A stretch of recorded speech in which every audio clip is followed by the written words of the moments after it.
Bagaimana kita bisa tahu si pemilik perusahaan itu orang yang baik, punya tata kelola yang baik ya.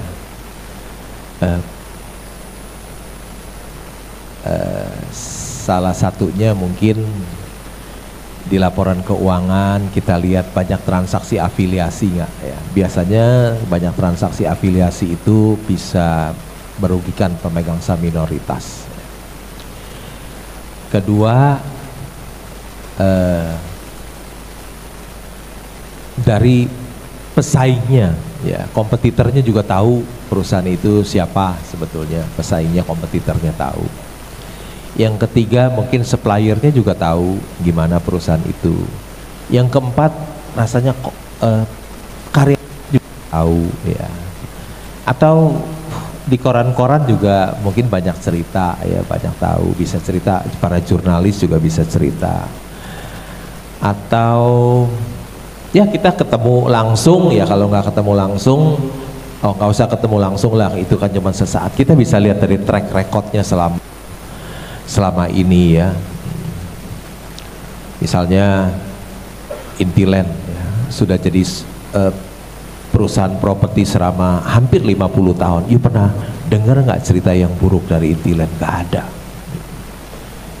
Nggak ada yang buruk ya, semuanya bagus. Semua yang beli properti Intiland cuan semua. Ya.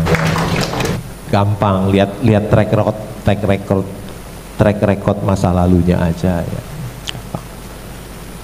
Kira-kira gitu ya.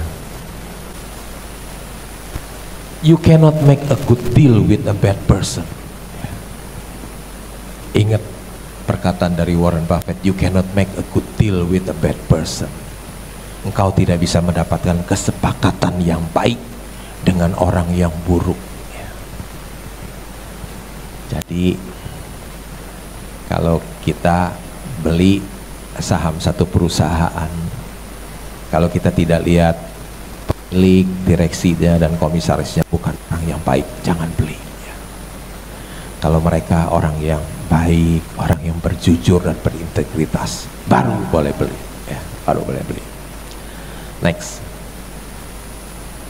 The best thing that happened to us is when a great company gets into temporary trouble. We want to buy them when they are on operating table. Ya.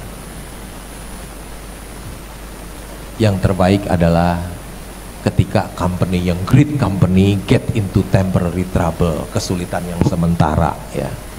We want to buy them when they are on the operating table. Kita mau membelinya ketika dia sedang di kamar operasi, Tapi a great company ya, pasti ketika dia sembuh langsung sahamnya naik beggar ya, ya. Perusahaan hebat yang lagi kesulitan sementara dan sedang di meja operasi. Habis operasi tentu tersembuh ya. Bukan operasi terus meninggal, bukan ya. Oke, selamat siang Pak Loh. Ya. Perkenalkan, nama saya Nur Huda dari Investor.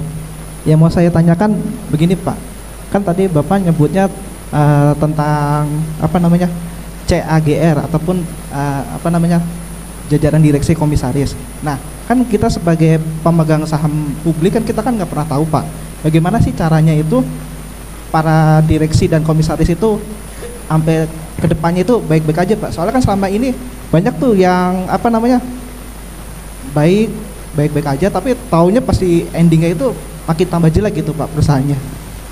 Itu aja sih Pak, cara bacanya gimana Pak? Apakah ada tanda-tandanya gitu? Ya, tentang GCG ya. Iya. Bukan CAGR, GCG. Good Corporate Governance. Silakan Pak. Ya, kita lihat track recordnya. Kalau selama ini bagus ya, anggaplah kedepannya juga bagus. Jadi salah satu indikator yang paling baik itu kalau perusahaan itu bisa mencetak laba yang besar, udah anggaplah tata kelolanya baik aja udah. Kalau mau nilai yang mudah ya. Tapi bukan berarti kalau perusahaan yang perusahaannya labanya kecil terus tata kelolanya buruk, bukan ya. Bisa juga memang bisnisnya lagi tidak bagus, perusahaan yang labanya kecil tapi tetap tata kelolanya sebetulnya bagus, cuman bisnisnya lagi kurang bagus. Tapi kalau perusahaan yang bisa menghasilkan labanya yang besar sekali, udahlah kita merem aja, anggap aja tata kelolanya bagus saja ya. Karena biasanya perusahaan yang tata kelola yang buruk, labanya kecil, nggak bisa labanya nggak bisa besar seperti itu. Itu penilaian tata kelola yang sederhana aja. Jadi kalau saya lihat labanya besar, ya udahlah, anggap merem aja, udah perusahaan pasti bagus lah. Perusahaan tata kelola buruk, mana bisa sih laba besar seperti itu. Contohnya di sini ada Pak Freddy Chandra, komisaris ITMG, labanya bertriliun-triliun, 10 triliun gitu, udah merem aja, udah anggap perusahaan bagus saja. Kalau enggak mana bisa labanya 10 triliun gitu kan, kira-kira gitu ya. Pertanyaan satunya lagi mengenai GCG Pak, selain melihat tadi profitability, track record dari manajemen, apa ada indikator lain yang Pak Lu pakai? Kan lihat transaksi afiliasi, kalau banyak transaksi afiliasi biasanya tata kelola ya kurang ya, banyak transaksi afiliasi. Ya tadi dari koran, dari jurnalis, dari pesaing, dari supplier, dari customer, dari karyawan, semua bisa tahu tata kelolanya seperti apa perusahaan itu. Oke, baik.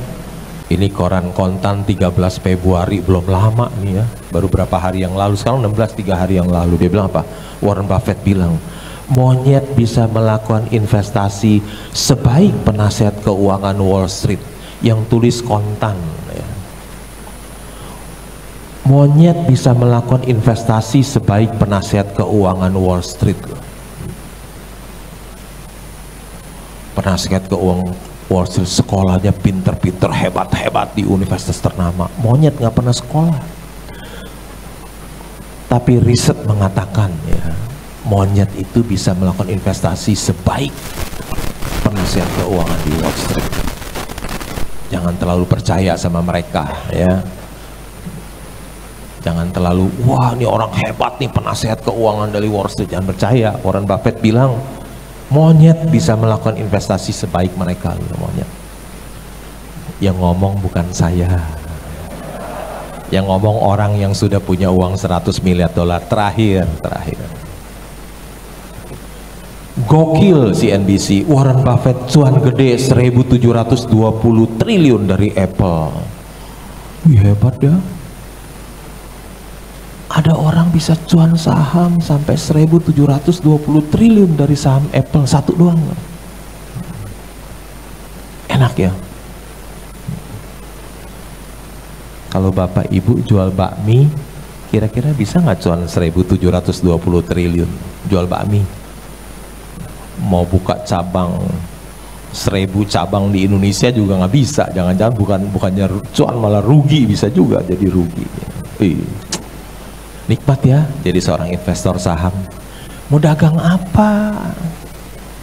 Bisa cuan 1.720 triliun. Orang tua loh. Biasanya orang 93 ini ya udah tua renta. Hidupnya kebanyakan dari belas kasihan dari anak-anaknya. Tapi bapak tua ini hebat loh. Umur 93 masih bisa cuan 1.720 triliun. Sampai CNBC bilang gokil. Bahasa apa tuh gokil kata CNBC. Saya rasa presentasi saya sampai cukup di sini saja. Semoga bisa bermanfaat dan bisa menjadi inspirasi bagi Bapak Ibu sekalian. Sekian, terima kasih.